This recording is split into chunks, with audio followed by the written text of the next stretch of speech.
Hello friends, welcome to Docker Essential video series. In this video, we will discuss about commonly used Docker commands. In last Docker video, we have discussed about Docker architecture. To get to know more about it, check out the link in the description below. To get better understanding of wide range of technologies in a simple manner, click the subscribe button and hit the bell icon. These are the commonly used Docker commands. Let's understand each command one by one. First one is Docker images. Docker images command will list all the Docker images present inside the local Docker registry. Second is Docker pull.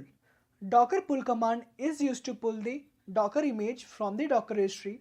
Here Docker registry can be either public Docker registry such as dockerhub.io, or it can be a private Docker registry deployed either on cloud or on premise.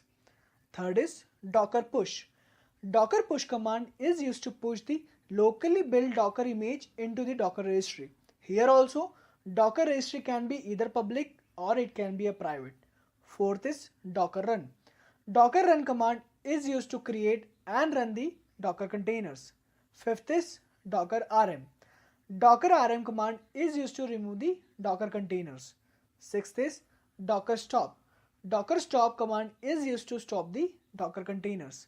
Seventh is Docker RMI. Docker RMI command is used to delete the Docker image from the local Docker registry. And last is Docker PS. Docker PS command is used to list all the running Docker containers. Thank you for watching this video. Please like, share and comment on the video and subscribe the channel. In next video, we will run our first Docker container and we'll see how this command works.